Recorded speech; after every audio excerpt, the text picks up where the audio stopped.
काय म्हणते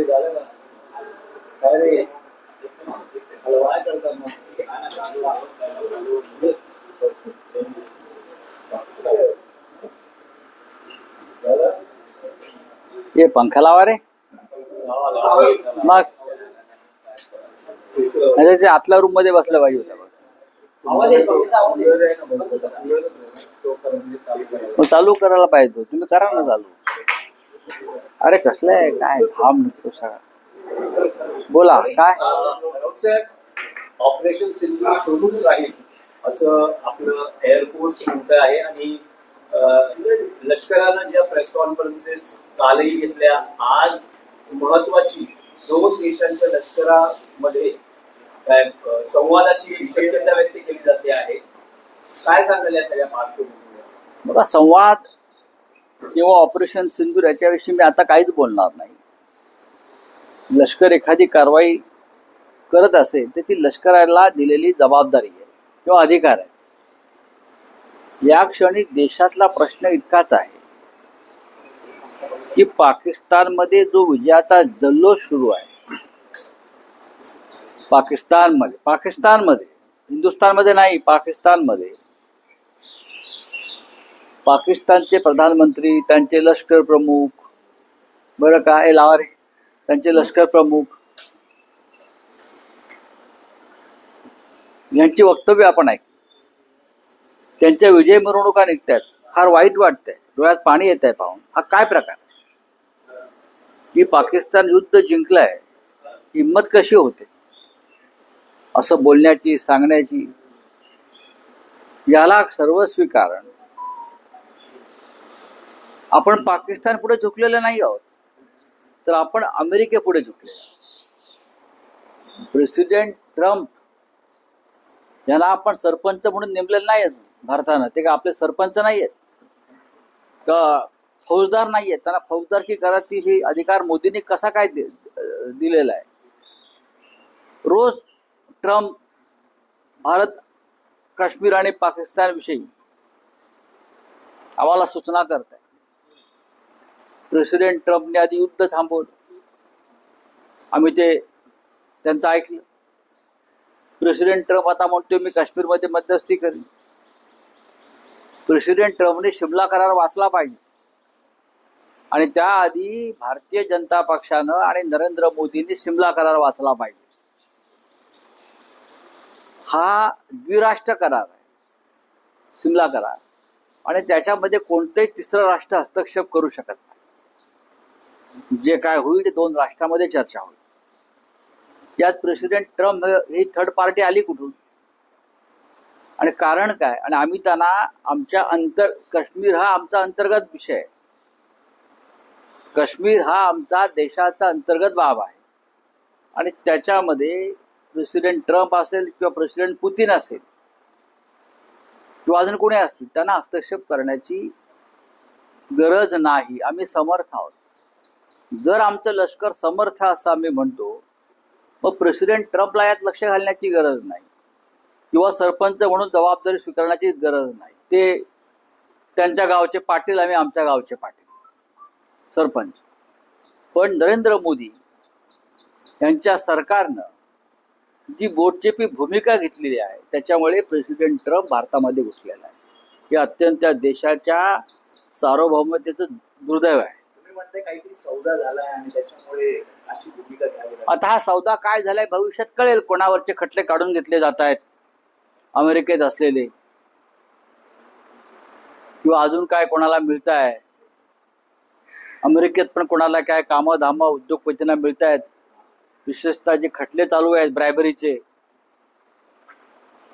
लाचखोरीचे. त्याच्यामुळे काही लाडक्या उद्योगपती मित्रांना अटकेची भीती वाटते अमेरिकेकडून. ते आता भविष्यात कळेल ना, या गोष्टी हळूहळू उघड होतात. त्याच्यामुळे सौदा काय झाला भारत आणि अमेरिकेत हे समजणं या देशाला गरजेचं आहे. तुमचा रोख हा अदानी उद्योग समूहाकडे आहे.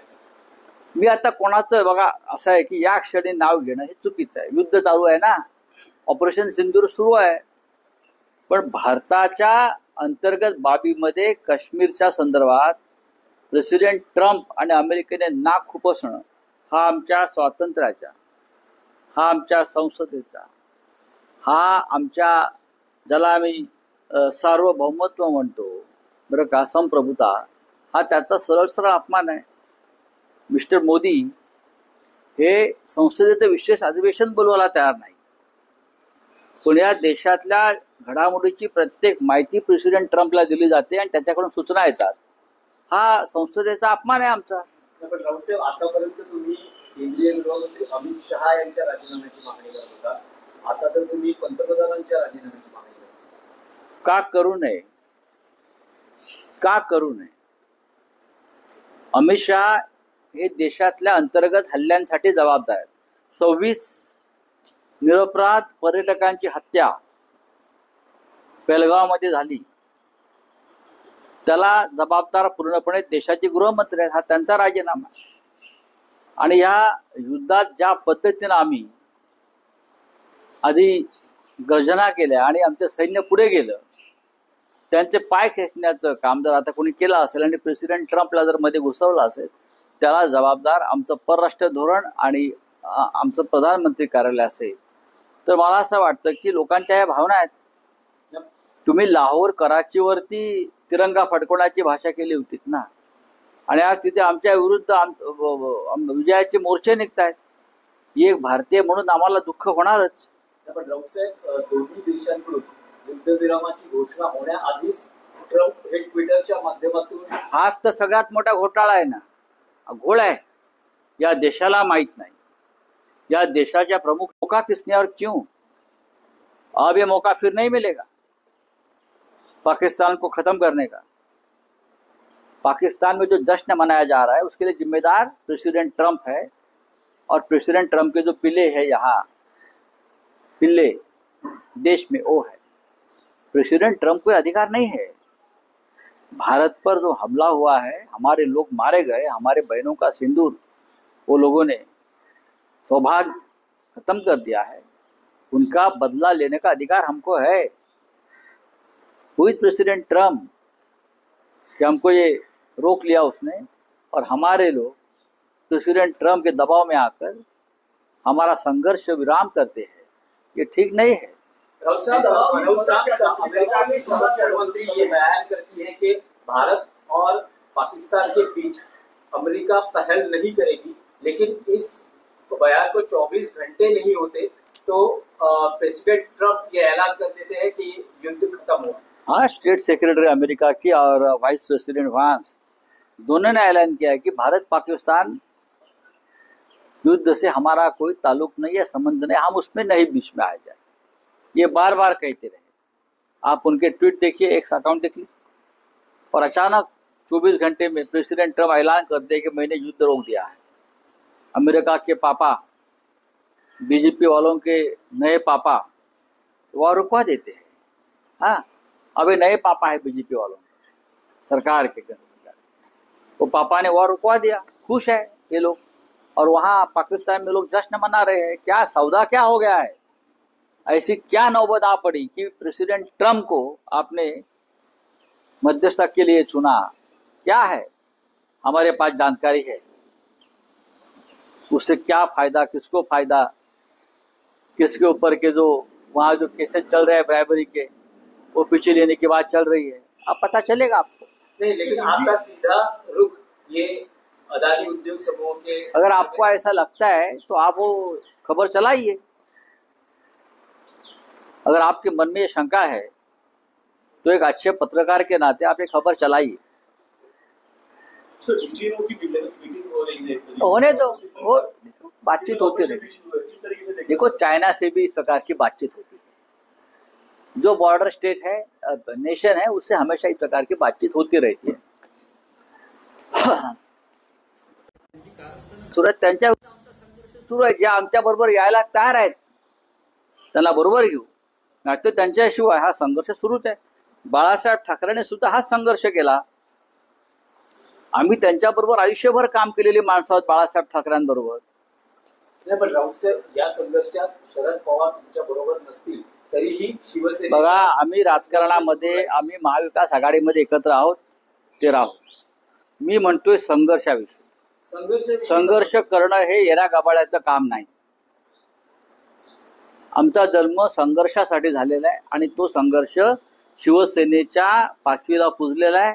आम्ही संघर्ष करणार आणि आमचा संघर्ष थांबवण्याची हिंमत ना देवेंद्र फडणवीसांमध्ये आहे, ना नरेंद्र मोदींमध्ये आहे आणि ना अमित शहामध्ये आहे. काय करणार?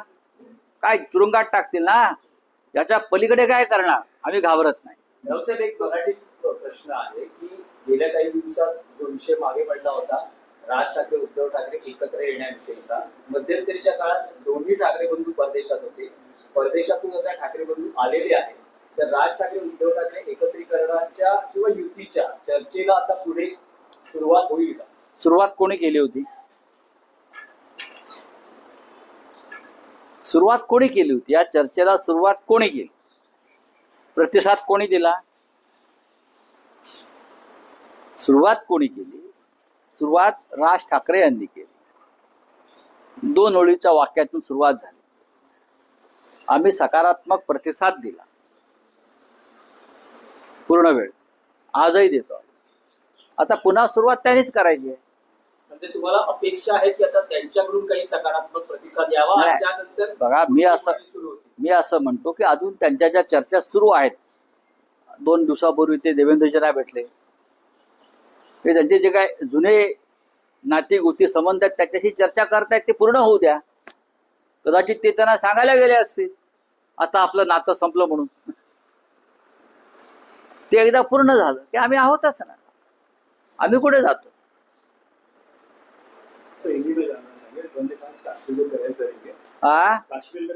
कौन कहे? उसने कहा ट्रम्प को इसे अधिकार किसने दिया? चाणक्य नीति क्या है सर? शिलाकरण क्या होगा सर? कौन बोला बीजेपी चाणक्य है? बीजेपी नकली चाणक्य है.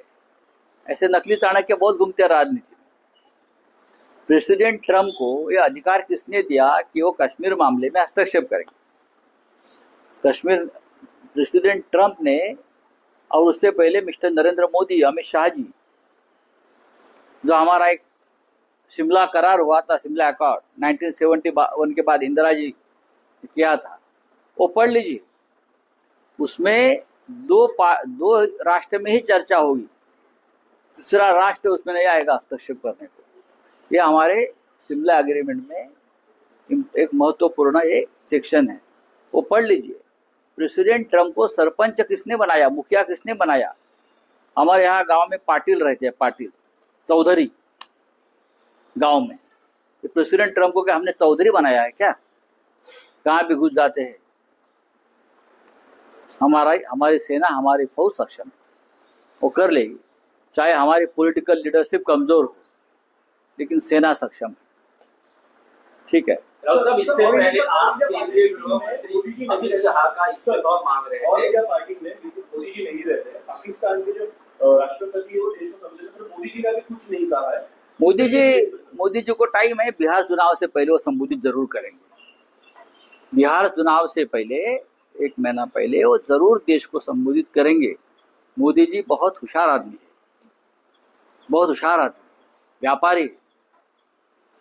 अब उनको फायदा नहीं है. लोग सवाल पूछेंगे ना पाकिस्तान के बारे में, तो बिहार चुनाव से पहले, वेस्ट बंगाल चुनाव से पहले वो जरूर जनता को, देश को संबोधित करेंगे. राव साहब, आज संपादकीय में आपने लिखा है कि कौन सा सौदा हुआ? सर, ट्रम्प के साथ एक सौदा हुआ है जिसकी भारी कीमत भारत को चुकानी हुई, ऐसा? हाँ, भारी कीमत जो है, जो हमारी फौज जो जोश में थी, लाहौर, कराची, इस्लामाबाद, रावलपिंडी तक पहुंचने के लिए, पेशावर तक, उसको रोका किसने और क्यों? अब ये मौका फिर नहीं मिलेगा पाकिस्तान को खत्म करने का. पाकिस्तान में जो जश्न मनाया जा रहा है उसके लिए जिम्मेदार प्रेसिडेंट ट्रम्प है. और प्रेसिडेंट ट्रम्प के जो पिल्ले है, यहाँ पिल्ले देश में, वो है. प्रेसिडेंट ट्रम्प को अधिकार नहीं है. भारत पर जो हमला हुआ है, हमारे लोग मारे गए, हमारे बहनों का सिंदूर, की लोकांच्या या भावना आहेत. तुम्ही लाहोर, कराचीवरती तिरंगा फडकवण्याची भाषा केली होती ना, आणि आज तिथे आमच्या विरुद्ध विजयाचे मोर्चे निघतायत. एक भारतीय म्हणून आम्हाला दुःख होणारच. पण राऊतसाहेब, दोन्ही देशांकडून युद्धविरामाची घोषणा होण्याआधीच ट्रम्प हे ट्विटरच्या माध्यमातून हाच तर सगळ्यात मोठा घोटाळा आहे ना, घोळ आहे. या देशाला माहीत नाही, या देशाच्या प्रमुख नेतृत्वाला माहीत नाही, इतर कदाचित डिफेन्स मिनिस्टरला माहीत नसेल, आणि ट्रम्प तिथून अमेरिकेतून सांगतात युद्ध संपलंय म्हणून. तुम्ही किती लोकांना कोणत्या पद्धतीनं अंधारात ठेवलेलं आहे हे हळूहळू उघड होत आहे. आणि हा पडद्यामागे अंधारात नक्की काय सौदा झाला हे सुद्धा आता आम्हाला समजून घ्यावं लागेल. त्यासाठी विशेष अधिवेशन पाहिजे. पण राऊतसाहेब, यात तुम्हाला आश्चर्य वाटत नाही का की 24 तासाआधी अमेरिका असं म्हणतं की आम्ही या तणावामध्ये कुठलाही हस्तक्षेप करणार नाही, आणि 24 तास उलटत नाही तोपर्यंत ट्रम्प हे युद्धविरामाची हा घोषणा अत्यंत गंभीर मुद्दा आहे की 24 तास आधी अमेरिकेच्या परराष्ट्रमंत्री किंवा व्हाईस प्रेसिडेंट व्हान्स त्या सांगतात भारत आणि अमेरिका आम्हाला दोघे सारखे आहेत, समान अंतरावरती आहेत, आमच्या दोघांचे संबंध चांगले आहेत, त्यांच्या युद्धाशी आमचं काही घेणं देणं नाही, त्यांचा प्रश्न ते सोडवतील. हे व्हाईस प्रेसिडेंट व्हान्स आणि त्यांच्या ज्या स्टेट सेक्रेटरी आहेत त्या सांगतायत. आणि त्यानंतर पुढल्या 24 तासामध्ये प्रेसिडेंट ट्रम्प हा युद्धबंदीची घोषणा करतो. हा काय प्रकार आहे? हाच तर एक फार मोठा पडद्यामागे काय घडलाय सौदा हे या देशाला कळायला पाहिजे. तुम्ही प्रश्न उपस्थित केला की ते 6 दहशतवाद्यांचं काय झालं ज्यांनी कोळगाव हल्ला केला. ऑपरेशन सिंदूर जर सुरू असेल खरोखर तर त्या ऑपरेशन सिंदूरचं पहिलं टार्गेट ते 6 दहशतवादी पाहिजे ज्यांनी आमच्या 26 बहिणींचं कुंकू पुसलं आणि त्यानंतर ऑपरेशन सिंदूरची कल्पना तुम्हाला सुचली ना, महिलांची मतं मिळावीत म्हणून किंवा महिलांची सहानुभूती मिळावी म्हणून. करेक्ट. मग ते 6 अतिरेकी कुठे गायब झाले? ते देशाच्या बाहेर तर गेले नाही आहेत. एवढी तुमची कडक बॉर्डर सिक्युरिटी फोर्स आहे, सैन्य आहे, युद्ध सुरू आहे, मग गेले कुठे? मग काय अपयश कुठे आहे तुम्हाला नक्की? आणि ह्याची जबाबदारी अमित शहाची. पण राऊतसाहेब, एकूण हे सगळं जे प्रकरण आहे त्या आता असंही एक मत किंवा विश्लेषण व्यक्त झालेलं आहे की देशातले काही अनेक महत्वाचे संवेदनशील विषयही या सगळ्या घडामोडींच्या निमित्तानं बाजूला मांडले. आता युद्ध काळामध्ये इतर विषयांकडे कोणी चर्चा करत नाही. अनेक प्रश्न आहेत या देशामध्ये, महागाईपासून भ्रष्टाचारापर्यंत वेगळे वेगळे विषय आहेत. पण आता युद्ध सुरू असल्यावर या विषयावरती लक्ष दिलं जात नाही. राज्यातल्या राजकारणाचा विषय आहे. पुन्हा एकदा अजित पवार, शरद पवार आणि आता देवेंद्र फडणवीस एकत्र एका मंचावर आज येत आहेत. सहकार क्षेत्र संबंधित एक चर्चासत्र आहे, त्यामध्ये पुन्हा एकदा 2 पवार एकत्र पाहायला. भारत पाकिस्तानमध्ये चर्चा होऊ शकते. भारत पाकिस्तानमध्ये आज चर्चा आहे ना. प्रेसिडेंट ट्रम्प आणि मोदीमध्ये चर्चा होऊ शकते. प्रेसिडेंट ट्रम्प आमच्याकडे हस्तक्षेप करू शकतात. तर ही फार लहान गोष्ट आहे आमच्यासाठी. शरद पवार असतील, देवेंद्र फडणवीस, अजित पवार असतील, बरं का, हे ट्राय पार्टी अग्रीमेंट काय आहे बघावं लागेल. नाही, पण साहेब, जर असं असेल की 2 अशा देशांमध्ये चर्चा होते आहे तर या निमित्तानं शिवसेनेमधला जो तणाव आहे आमच्याकडे अजिबात तणाव, आमच्याकडे काही तणाव नाही. आमच्या पक्षाचे प्रेसिडेंट हे खंबीर आहेत. आमच्या पक्षाचे प्रेसिडेंट हे आमचे सरपंच आहेत राजकारणातले. त्याच्यामुळे आम्ही त्यांचे आदेश पाळतो आणि असे कोणतेही चुकीचे निर्णय आणि उद्योग ते करत नाही. पवार गेल्या काही दिवसांपासून टाळायचे, मागील काही दिवसांपासून टाळायचे अजित पवारांसोबत स्टेज शेअर करणं. मात्र ज्या चर्चा पाहायला मिळाल्या मागील पाकिस्तानला आपण टाळत होतो, युद्धाचीच भाषा केली होती ना. जिल्हा या मुर्दा आर पार, तुम्ही राहाल किंवा आम्ही राहाल. आता टेबलावरती बसले आहेत. भारताला धक्का बसलाय. आम्हाला असं वाटलं की लाहोर, कराची, इस्लामाबाद, रावळपिंडीवरती आता आम्ही झेंडा फडकवून येतोच आहोत ना. तसंच आम्हाला मधल्या काळामध्ये शरद पवार साहेबांविषयी आणि सुप्रिया सुळेंविषयी वाटलं होतं की आता संघर्ष परत सुरू राहील. आमचाही संघर्ष सुरू आहे. पण दुर्दैवानं देवेंद्र फडणवीस यांनी गेल्या काही काळामध्ये माननीय पवार साहेबांचा जो अपमान केला, अपमानास्पद वक्तव्य केले, त्याची खंत आम्हाला वाटते. आम्ही तर अशा व्यासपीठावर गेलो नसतो. हे सहकार विकार नंतर आमच्यामुळे काय अडत नाही. आपल्यामुळे जग अडताय, राष्ट्र अडताय, या भूमिकेतून राजकारण्याने बाहेर पडलं पाहिजे. नाही, पण राऊतसाहेब, या सगळ्या पार्श्वभूमीत शरद पवारांनी त्यांचा संघर्ष हा संपवलेला आहे असं वाटतं तुम्हाला? मला असं वाटत नाही, पण त्यांच्या राजकारणाची पद्धत वेगळी आहे, आमची पद्धत वेगळी. आम्ही बाळासाहेब ठाकरे यांचे चेले आहोत. आम्ही फटे लेकिन हटे नाही या भूमिकेचे. आम्ही सत्तेची आणि संस्थांची पर्वा करत नाही. नेशन फर्स्ट, स्टेट फर्स्ट ही भूमिका आमची जरूर आहे, पण आमच्या संस्था टिकाव्यात, आमचे कारखाने टिकावेत, कारखान्यावरचे आमची माणसं टिकावीत, म्हणून आमचं राजकारण नाही आहे कधी.